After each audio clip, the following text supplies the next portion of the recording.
Hello, hello, hello. It is day two, and unfortunately, doing a live video today was just not on the cards. It was a really busy day, but I am pre recording this video, and hopefully, it gives you some of what you need to support you as you journey through and contemplate the task of day two.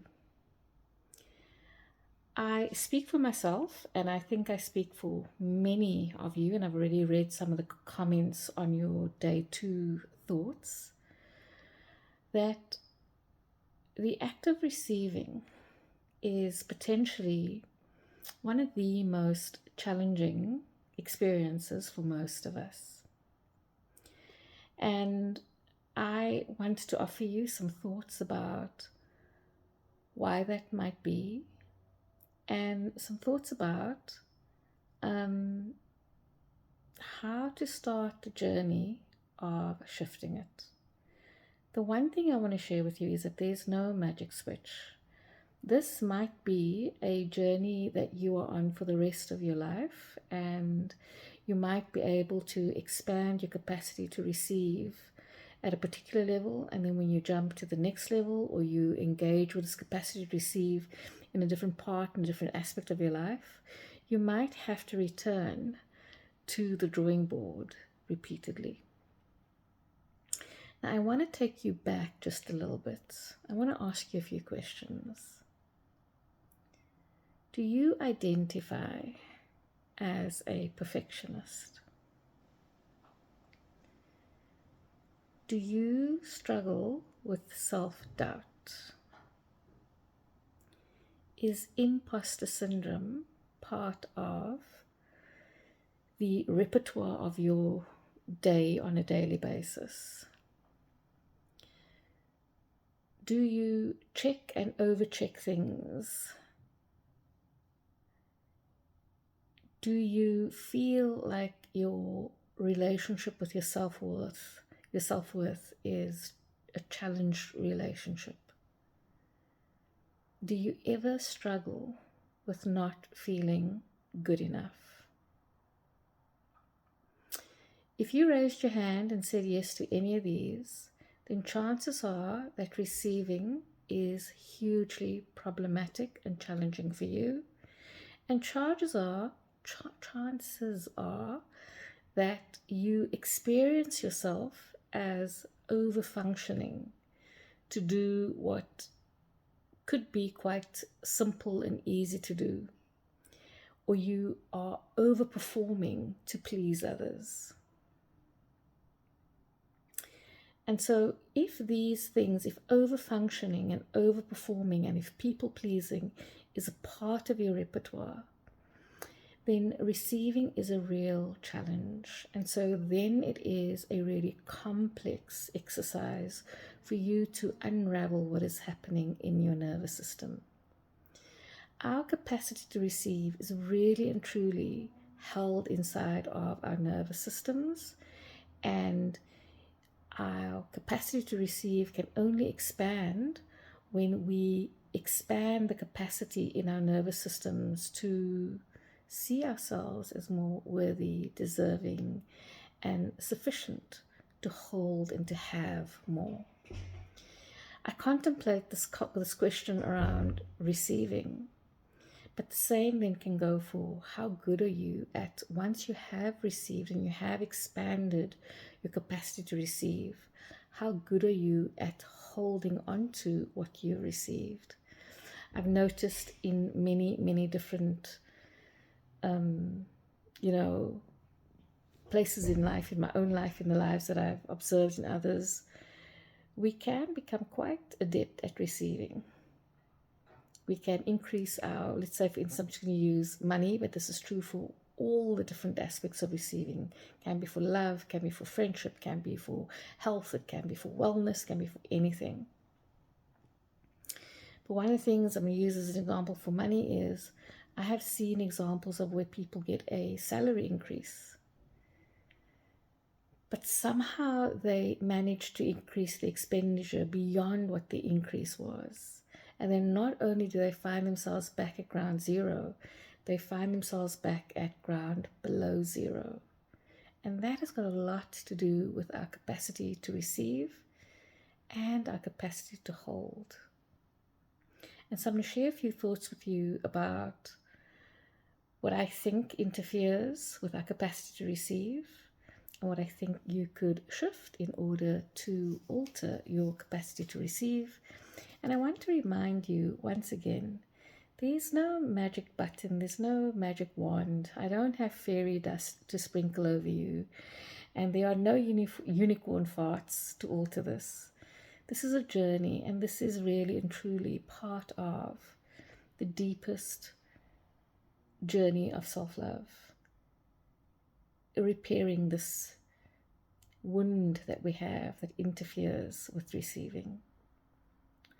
Now, we have to go back to when we are very little. We don't end up with a limited capacity to receive just one day in the middle of the year, in the middle of our lives. This goes back to our very, very, very early days, as early as before we are even verbal. And so we had life experiences, and our life experiences all affect our ability to receive. Now, receiving has got to do with control. And if receiving has got to do with control for you, then this is something that you can explore around why or how in your youngest and earliest years you started to feel the need to control the perception that people might have of you as someone needing to have and unable to provide for themselves. Controlling others' perceptions of us is one of the most important, it's one of the biggest parts of the roles that our brains play. Our brains confuse fitting in with belonging, and part of fitting in is really about not being seen as being weak, not being seen as being needy, not being seen as less than, and we will do pretty much anything to control the perception that another person has of us in relation to weakness and neediness and being undeserving and not enough. And so you could spend a bit of time reflecting in your own life, in your own really, really juvenile youth days, the youngest days. What were the people around you like, and what perceptions were you afraid they might have of you? I can share with you, for myself, I was in primary school that I remember, and there are probably memories that go even younger than that, but I remember being in primary school and my mom insisted on me wearing bobby socks. So that's the socks with the lace on it. And at that very, very young age, I felt like an outsider because I had on these socks, because everybody else had regular white socks on. And so because I felt like an outsider, I felt incredibly vulnerable, and I felt as though they may make fun of me. And so controlling other people's perception of me was incredibly important. And the vulnerability of needing from others was something that I fought tooth and nail to never ever be seen as. And so it's not even a concept associated with needing from others and receiving, but it is a concept of controlling other people's perception of yourself. And so when it comes to receiving in particular, there might be a lot of guilt and shame that goes into the way in which you are programmed. And so what is the guilt? What is the shame? Is there a story that you have that you should be in a position to not have to ask, to not need, to not want? what stories might you have around guilt and shame around receiving? For me, I have a memory of, and I'm like, it's an absurd memory. It's not a logical memory, but I used to get the most beautiful clothing. I was a youngster and I was walking around with silk clothing, beautiful, beautiful, beautiful clothes. But I got it from people who didn't even know me. My parents engaged with them and they would give this clothes to me. And on one hand, I really enjoyed receiving it. But on another, I think it had more to do with the way in which I received it. I felt a lot of shame. I felt good when I received it and they were not around. I never ever actually met these people, but if I was around people like them, there was this bizarre feeling of shame, of not enough, that would come up when I was wearing the clothes, and the act of receiving the hand-me-downs. It really had this. I really had this idea of feeling inferior, and it was very different for me because if I got a hand-me-down from a family member, it wasn't that much of a big deal. But when I got a hand-me-down of people who saw me as, a lesser being to just cast their unwanted stuff at, I took there was some sort of emotion inside of me that I can only connect with feelings of shame and not enough. I mean, this was not part of the intention of the people, but this was the experience that I was having. And so, what are the stories that you might have? Go far, far back as possible, that you might have where there are feelings of guilt and shame around receiving. I had in the years between 2019 and 2022 had experienced financial difficulties, and I had shared it with absolutely no one other than my husband. My father was potentially in a position, I don't know if he was, but he was potentially in a position to assist us. But there is a level of guilt that I have that would not allow me to ask for help, because in my mind there's a story that says I should be in a better position. How did I even get myself here? And so I guilted myself out of asking for help. And then there's the last element around receiving that I want to share with you. And this is about conditioning. Each and every single one of us grows up in a family.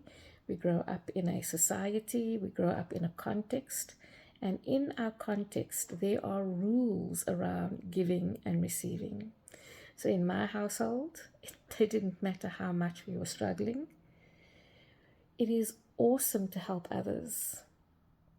But there was no version of reality in which I could ask, my parents would ask others for help. Now, the conditioning came through in many, many different ways. But one of the ways that the conditioning came through for me was, as a young child, let's just say, for instance, we were visiting someone and they didn't offer us something. I would be rebuked if I asked, like even for something as simple as water. If I asked for water, my mother would give me there's this look on her face that she would give me that would tell me it's not a good thing to be asking. And so if we went visiting, I really had to know my P's and my Q's, and I would happily take what is given. And even if something is given, I can take once, but after that, I'm not allowed to take again. And I was already not a young adult, I was an older child, and maybe just in my early teens. And if I took without asking, I would get rebuked.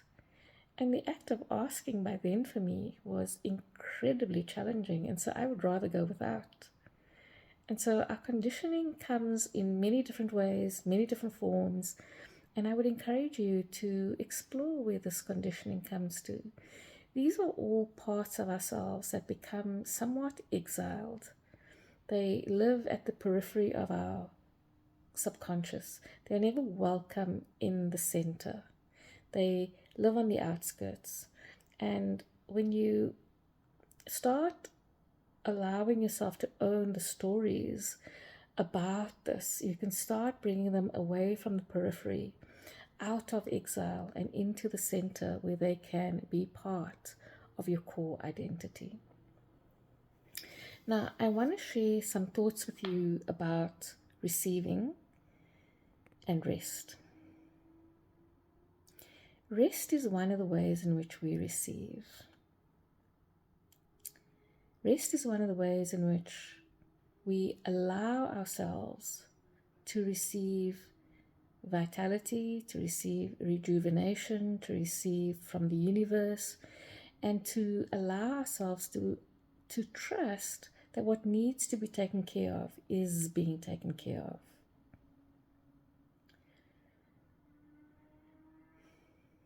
Our ability to receive is not just about asking for material things and asking for help and for support. Our ability to receive is about allowing our biological processes to do what they need to do. We are not even talking here about pleasure and desire and any of those things. We are just at the basics. Asking for what we want starts with ourselves. And if what you want is to rest, then how do you start accommodating your ability or the space for yourself to rest? The reason why I focus on rest so much is because when our nervous systems are strained, ironically, that is precisely when we need to receive more and to be open to receiving. But when our nervous systems are strained, this is exactly when we are unable to give ourselves the space and the permission to receive. Survival mode is about defending ourselves, not being seen as weak, not being seen as needy, not being seen as a outsider. And even if we like being the lone wolf, it's about being contrary, not being exiled. And so rest is just one of those ways in which we are able to nurture the capacity within our nervous systems to open itself up to receiving. I want to offer you a few thoughts. I know that this video is going on for so long, but I think this is such an important topic. I want to offer you a few thoughts about reframing receiving. And you can apply this equally to receiving materially or receiving support or to just giving rest. How could you go about reframing receiving and rest as a strength? How do you see the act of contribution and performance and then rest and recovery as a balancing act where, it's like breath in and breath out, and it's like the waves of an ocean rolling in and rolling out? You can't have the one without the other. How do you contribute to others and allow yourself to receive from others? Because ironically, others have the same need to contribute to you as you have to contribute to others. How do you go about recognizing the importance and the value of rest? How do you go about making rest part of productivity and showing up as your exponential self? Another way in which we can really look at receiving and rest in a far more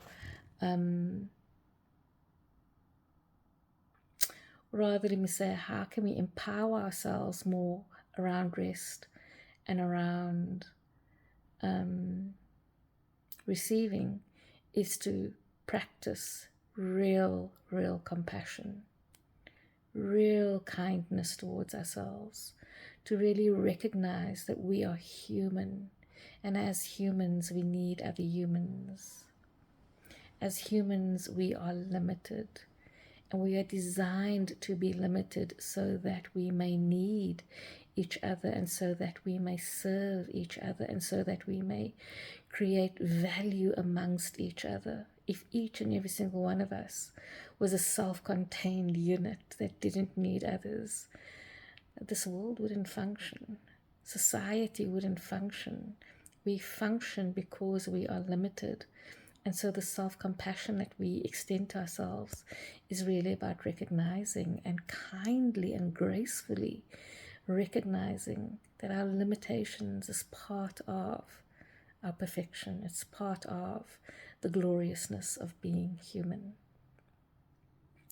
Another aspect of receiving, it's one that I think sometimes we get a bit tired of hearing, but it really is an exceptionally important practice, and that's expressing gratitude for all that we've already received, recognizing the goodness of receiving, the virtue, the value, the benevolence of receiving.